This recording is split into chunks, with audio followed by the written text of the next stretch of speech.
अगर हमारी बुद्धि विवेक जो पारक निष्ठ जिसमें हम सत्य का निर्णय करते हैं वो हमारी कला बिल्कुल चली गई तो जितना हमने सीखा समझा वह हमें सत्य का निर्णय नहीं कर पाए। ठीक भाई, एक कला बुद्धि है। ठीक है, साहेब बंदगी साहेब।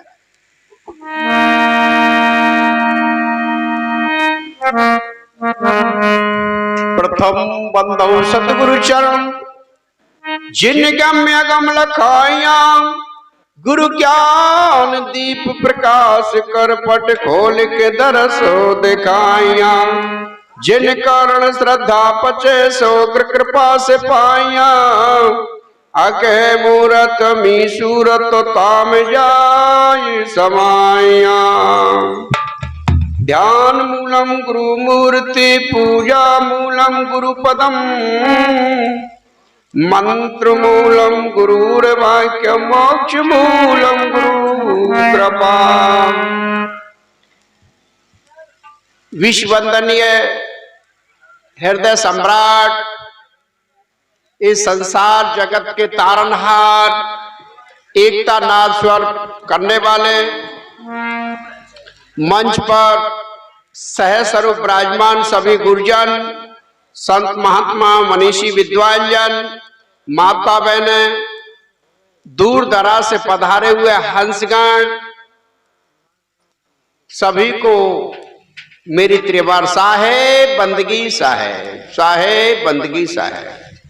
आत्मीय धर्म बंधुओं, सदगुरु कबीर साहब का प्रादुर्भाव 1455 सदगुरु कबीर काशीपुरी में क्यों आए? काशीपुरी वाराणसी के नाम से प्रसिद्ध उत्तर प्रदेश का एक जिला है, जहां पर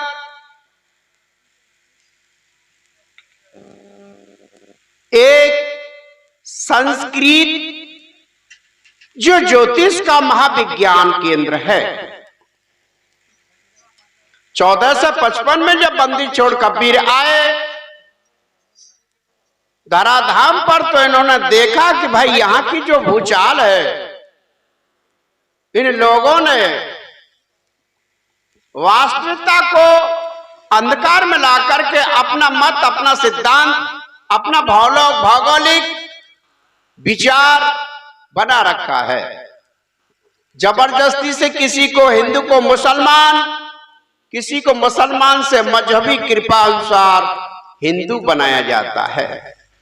सदगुरु कबीर ने चौराहे पर डंका के साथ में कहा, माता को रक्त पिता को बिंदु और ना तू तुर्क ना तू, हे मेरे भाई, ना तू हिंदू है ना मुसलमान है, ये तेरी कला के आधार से करतूत है। बना बनाया मानवा बिना विदुबे तूल, क्या लाड़ ले चले बिना बास का फूल। तुझे ना विज्ञान है ना ज्ञान है ना अनुभव है ना सार है ना सदग्रंथ का पठन पाठन नहीं कर पा रहा है, इसीलिए तू जातिवाद के झगड़े में पड़ा हुआ है। ना नीचन के परगने, ना नीचन के गांव, और नीच उसी को कहते हैं तू करे नीच का। हे मेरे भाई, मनुष्य की कोई जाति प्रथा नहीं होती है। ये जातियां अलग अलग पशु पक्षियों की है। कोई गाय है, कोई बैल है, कोई घोड़ा है, कोई खच्चर है, कोई गधा है। मनुष्य की कोई जाति नहीं है। ये इन्होंने खाने कमाने का ऐसा भरण पोषण का साधन बनाया, जिसे आज तिब्बत और वर्मा से आए हुए तेरे लोगों ने इस संसार में मकड़ी जाल बना दिया है। ध्वज ध्वज ध्वज माने दो, एक तो मनुष्य, फिर उसके ऊपर सिद्ध कर दिया कि 11 से 16 वर्ष की अवस्था में किसी को यज्ञ पवित्र धारण करा करके वह नामकरण संस्कार, और उनकी मृत्यु जंगल में हुई। उनके सब पर कोई विलाप करने वाला नहीं हुआ। गांधारी ने कहा, दृष्टे न भोगते संसारम न व्यक्षम। हे मेरे भाई, जैसे मेरे पुत्र मरे ऐसे ही तुम्हें भी अभिशाप भोगना पड़ेगा। जब अपने कर्म से वादित वो नहीं हो पाए जो परमात्मा है, जो भगवान है, आज के सत्संग से दिनांक 29 या 28, 29/7/2026 को हम संग्रहण भूमिका के आधार से हमें यह जाने कि पारकियों के सत्संग में गए। कहां पर गए? फौजी की गढ़ी। वहां पर किसकी प्रतिमा थी? कमल प्रकाश साहेब की, रैदास साहेब की, सदगुरु कबीर साहब की, ज्ञानी महापुरुष वहां पर बैठे हुए। वो क्या बताया? उन्होंने मार्ग बताया कि खोजी हो तो तुरंत मिल जाऊं, एक पल की तलाश में मोको का ढूंढे बंदे मैं तो तेरे पास में।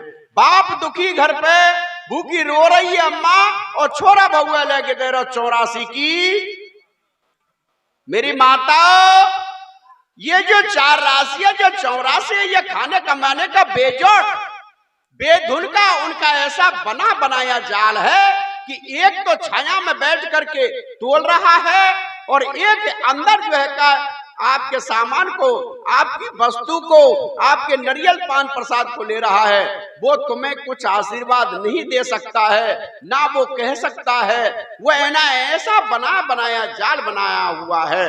आप देखो, एक छोटा सा पत्थर ला करके किसी पीपल के पेड़ के नीचे रख दो, कच्चे दूध, दही, शहद, गंगा जल, पंचामृत से स्नान करा करके यज्ञो पवित्र धारण करते हुए और उसमें चांदी का वर्क लगा करके रख दो, तो कुछ न कुछ माताओं के अंदर एक ऐसी अवस्था है, कुछ भ्रम की, वो बोल देंगे कि यहाँ पर किसी देवता की आराधना स्थापना हो गई है। इस भारतवर्ष के अंदर आए हुए महार जाति के एक आदमी ने देवता का अर्थ बताया। जो देकर के बात बताता है उसे देवता कहते हैं। प्रथम में माता देवता है जो बॉडी का संरक्षण करती है, पिता देवता है जिसे बीज कहते हैं, और गुरु जो साधु संत देवता हैं, हमें ज्ञान का अनुभव, हमें लाइफ मिलाते हैं, अपना जैसा पारदर्शित बनाते हैं, और संसार में कोई देवता नहीं है। अगर इनसे बढ़कर के आपने देवता बनाए तो आप झूठे और वे देवता भी। एक स्पीच कॉन्ग्रेशन ऑफ इंडिया ने एक दृष्टांत दिया कोलंबिया से आकर के कि श्रीमान जी आपका क्या नाम है? श्री सुनहरी लाल जी का लड़का 10th में पास हो गया, 98 नंबर, 98 नंबर। उन्होंने कहा बहुत अच्छा है। सुनहरी लाल जी ने पूरे गांव में हौसला बुलंद कर दिया अमल खेड़ा में कि भाई मेरा लड़का 98 नंबर लाया है। पत्रकार आ गया और उस पर आ गई, अखबार पे आ गई, टेलीग्राम पे आ गया कि सुनहरी लाल जी का लड़का 98 नंबर लाया, बड़ा क्रीम लड़का है। अच्छा, उनको 11 में सब्जेक्ट चुन दिया। मैं साइंस लेकर के आप बेटा पढ़ें। मैं साइंस द्वारा पढ़े। 11 एक साधारण क्लास है। जब 12 में उनका अंकलन हुआ तो सुनहरी लाल जी ने कहा कि बेटा विशेष मेहनत करेंगे, कि ठीक है, मैं आप चिंता ना करें, मैं विशेष मेहनत करूंगा और आपका नाम रोशन करूंगा। जो 2 अंक है वो कम है ना, अगर वो 12 में आप पूर्ण रूप अगर सहका हो गया तो मैं आपका डीएम की ताबेदारी, अर्थात मैं आगरा जिला का आपको डीएम बनवाने की प्राधिकरण में बन जाऊंगा। बोला ठीक है। अब ऐसा नियम होता है 10वीं और 12वीं और बीए का प्रवेश जब होता है परीक्षा का, तो गुरुवार के दिन होता है। अब सुनहरी लाल जी की जो दाम्पत्य सूत्र भार्या है, दंपति है, गृहिणी है, होम मिनिस्टर है, उनकी वाइफ है, इनको लगा कि जो हमारा एक लड़का है ना वो 2 नंबर कम लाया है, अब कि तुम 2 किलो लड्डू लाओ और वो मंदिर में चढ़ाने से वो बुद्धि की पूर्ति हो जाएगी और उस लड़के का सहका पूरा। अच्छा, अब सुनहरी लाल जी वहां पर चले गए जी। अब वहां पर एक तिलक चंदन लगा करके यज्ञोपवीत धारण कर दिए। पंडित जी मिले कि श्री सुनहरी लाल जी कैसे आए हो? कि हमारा एक लड़का और 10th में 98 नंबर लाया है। अरे भैया, हनुमान जी के जाकर चढ़ो में और मूर्ति पर आप लड्डू चढ़ा देना। अच्छा कि एक मंत्र भी ले जाओ। मंत्र बोला, ओम श्री हनुमते कल्पताम विप्रायोगे सर्वादाम भोगाज समर्पयामि नमो नमे। कर्पूर गौरम करुणावतारम संसार सारम भुजगेंद्रहारम सदा वसंतम हृदयारविंदम भवं भवामि सहतम नमामि। ए हनुमान जी महाराज, मेरे बच्चे का सहका पूरा है जाना चाहिए। अब लड़का वहां पर जा रहा था, वो temple of God, combination of food like combination of body. भगवान जी मंदिर में भोजन कर रहे हैं, फादर पोंटेजला पिताजी द्वारा उसके दिमाग में आ गई, तो अब पढ़ने की कोई जरूरत।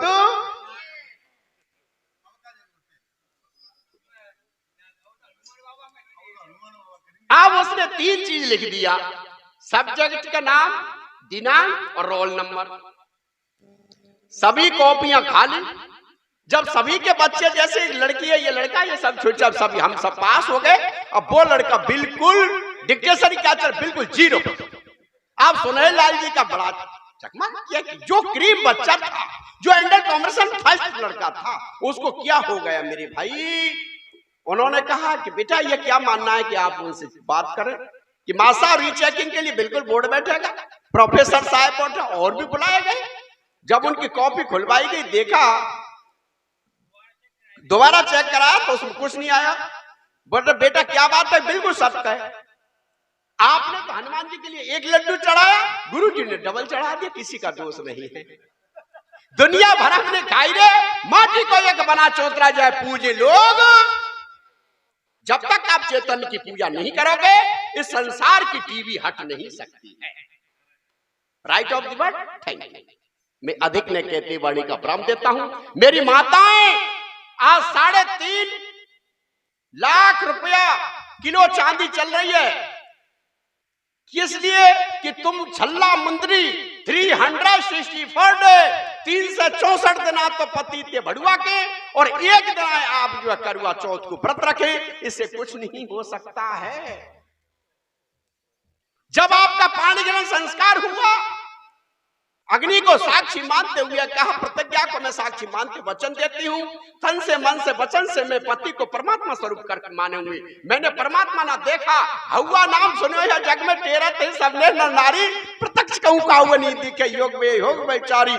ईश्वर राम खुदा कर केतन कहते कहे योग बीचे संसारी, राम नाम खुदा कर जाने ये सब कल्पना ढूंढ सकल संसारी। पति ही परमात्मा है। अगर पति को वास्तविक तरीका से परमात्मा की संज्ञा में पूजा अर्चना वंदना में कर लिया, तो आपका जीते जी मोक्ष है। संतो जीवती करे आशा, मरे मोक्ष कर कहे स्वार्थी झूठा दे। जाने के बाद भी कोई लिफाफा नहीं आ सकता है। मोक्ष तुम जीते हो, लेकिन तजो तुम बात हो, दृढ़ कर संकल्प विश्वास करके रहना तुम दिन रात हो। पति के साथ में अपना जीवन निर्वाह करें, बच्चों को अच्छी तरीका से पढ़ाएं लिखाएं, विद्वान बनाएं, साधु की संगति करें, करिए संतों की सत्संग में, बाधा सकन मिटा, ऐसा अवसर ना मिले दुर्लभ नर्तन पाए। रामायण से कुछ नहीं हो सकता है, भागवत से कुछ नहीं हो सकता है, कर्मकांड से कुछ नहीं हो सकता है, तीर्थ जाने से कुछ नहीं हो सकता है, मूर्ति पूजा करने से नहीं हो सकता है, व्रत रहने से कुछ नहीं हो सकता है। होगा तो चैतन्य देव की पूजा करने से होगा, सास ससुर की सेवा करने से आपका परालक मिटेगा, परमात्मा पति को जानने से आपका संसार सुलभ होगा।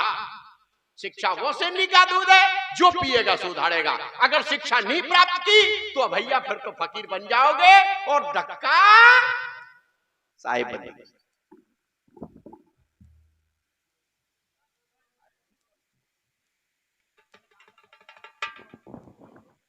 ठीक है भैया संचालक, आप कितनी लंबी कहानी राइट है ना।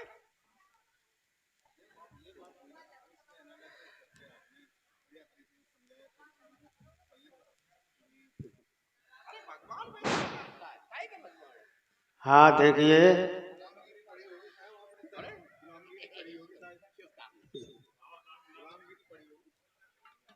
मेरे गुरुजी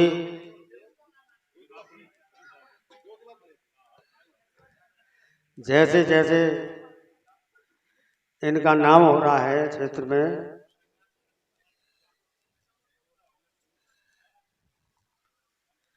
आसपास हाथरस, अलीगढ़, मथुरा, आगरा के बीच में हमारे एक जय बहन साहब बचे हैं, और तो बाकी सब चले बचे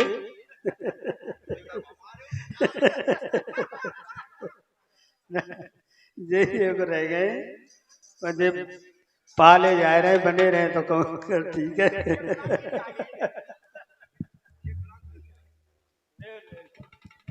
अरे माए बाबूजी ने ये गुलामगिरी कर दी है।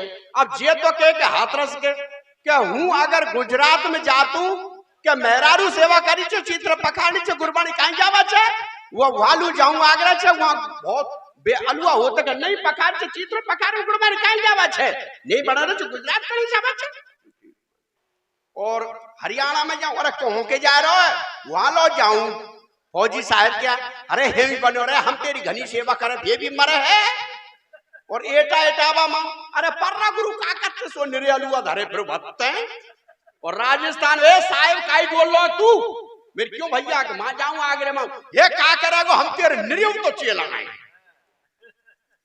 हाँ जी गुलामगिरी का एक बहुत अच्छा आया है कि संसार के अंदर दो माली है फूल माली और बाग माली। ज्योतिराव फूले फूल माली थे। प्लीज भाई साहब मेरे पास आवाज आती है ना तो मुझे सुनाई कम देता है। माली दो प्रकार के होते फूल माली और बाग माली। ज्योतिराव फूले मतलब फूल माली थे वो गोल पगड़ी बांधते थे और वो घीसा पंडित जी के लड़का की शादी में गए हुए थे। यही तो बात है गुलामगिरी में। अच्छा साहब अब वो सभी कहने लगे कि ये कैसे आ गया। अब मेरे पास आधार कार्ड था ना ऐसे कि भाई ये कैसे आ गया। भाई पंडित जी हो आप पंडित जी हो कौन से आप भारत को आ जाओ कि आप चतुर्वेदी हो कि आप कौन से भैया हम तो कछु वेदी वेदी ना हम तो एक माली समाज के नहीं क्या आवश्यकता है हमारे यहाँ तो ब्राह्मण की आवश्यकता आप चले जाइए। वो पैदल पैदल पहले वाहनों का कोई साधन नहीं था वो पैदल पैदल अपने घर को आ गए। जब दूसरे दिन वो रात्रि के 10 बजे पहुंचे तो उनकी जो भार्या थी गृहिणी साहब उनका नाम था सावित्रीबाई फूले। उन्होंने कहा श्रीमान जी आप कैसे कि मैं बारात में गया था लेकिन उन्होंने ना नाश्ता उस समय कोई नाश्ता का प्रवेश नहीं था ना नाश्ता किया और मैं उन्होंने भगा दिया और घिनौनी हरकतें की क्या कि जाति प्रथा के आधार से और मुझे वो कर दिया। बोला ठीक है। उस समय एक महिला मुसलमान थी जिसका नाम फातिमा BL था। शेख हसीन की वो लड़की थी वो अच्छी थी वो उस समय जो है क्या पढ़ी थी। उन्होंने सुबह जाकर के बोल मैडम साहब सलाम वालेकुम के मालिक साहब मैं आपसे कुछ सहायता चाहती हूँ कि जो SC ST की महिला है ना जो तबके और निम्न वर्ग की महिला है ना मैं उनको शिक्षा जागरूक करना चाहती हूँ। केवल मुझे एक तखत की आवश्यकता है और 2 कमरे के लिए जगह दे दो कि वो बने बनाए हैं और मैं तखत वहां से मैं भिजवा दूंगी। जब उन्होंने ज्योतिबाई फूले की जो सावित्रीबाई महिला है जब उन्होंने ये कह दिया कि मेरे यहाँ पर आपकी शिक्षा का बिल्कुल खुला एजेंडेशन है और कोई पैसा नहीं तब इन्होंने जो हमारे ऊपर बने हुए हैं उच्च कोटि के लोग उन्होंने कहा ये मेरी सौत महिलाओं को खड़ा कर दिया ये मेरी सौत वहां पर जा रही है शिक्षा दे रही है तो पत्थर डालने लग पड़े कीच में पत्थर डालने लग पड़े। उस महिला को बड़ा ज्ञान था। वह महिला 2 साड़ी लेकर के जाती थी। मैले जैसे मेरे इसमें कपड़े में तेल लगा हुआ है ऐसे उस साड़ी को जो कीच वाली साड़ी को छोड़ करके दूसरी साफ कपड़े पहन करके शिक्षा दिया और दूसरी साड़ी को फिर पहन करके मैली हुई को और लेकर के आगे फिर भी उन्होंने बहुत कीच डालना जारी किया। बड़ी मुश्किल के साथ में शिक्षा जब उनका शरीर पूरा हुआ तो उन्होंने कहा कि भाई अब भारतवर्ष के अंदर किसकी मूर्ति स्थापना की जाए। बाबा सुनाएंगे जब सर्वप्रथम शिक्षा की नारी सावित्रीबाई फूले है और मानना भी सार्थक है जिसका ही नियम आता है जो नियम चलाता है क्योंकि संत मत में सदगुरु कबीर साहब और हमारे रैदास साहेब पूर्ण उस समय के ज्ञानी हुए उन्होंने उपदेश दिया तो हम नमन करते हैं वही रास्ता हमें सार मिलता है और ठीक बात है। तब उन्होंने कहा कि नहीं इसको क्यों रखा जाए अगर इसको रखा जाए तो उसमें बहुत झगड़ा बन जाएगा। तो उस समय एक शंकर जी थे शंकर की लड़की थी जिसका नाम सरस्वती थे और सरस्वती की मूर्ति आज भारत के किसी भी स्कूल में ले लो और ज्योतिराव फूले की घरवाली की बिल्कुल नहीं लगाई इनकी चाल की वजह से उसकी लगा दी। सत्य का सत्य है। बोलो गुरु भगवान की।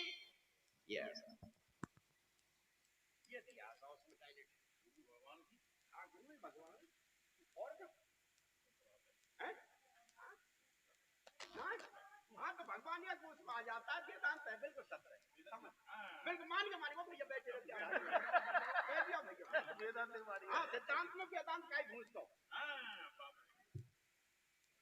नहीं बहुत से इन्हें राम कृष्ण परमहंस को भगवान मानते हैं या ऐसा करेंगे हेलो जी जी अहमदाबाद से गुरु जी नंबर ले लें आप वडोदरा से लेकर के आप इन सब चरणों की कृपा सब साथ हाँ हाँ काफी पानीगाम बड़ौदा में सतगुरु कबीर आश्रम बहुत बड़ा पानीगाम बड़ौदा में अहमदाबाद के पास में गीता मंदिर वशिष्ठ है वह सतगुरु कबीर आश्रम बना हुआ है आप कभी बताइए वेस्ट बंगाल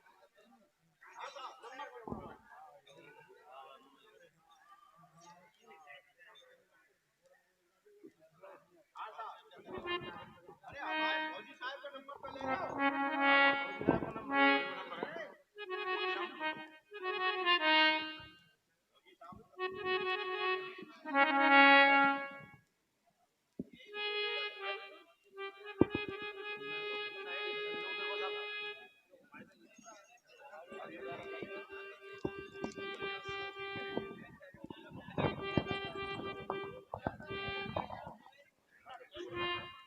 कैसे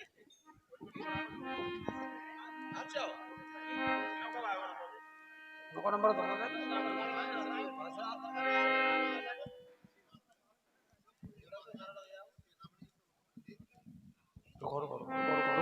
रुको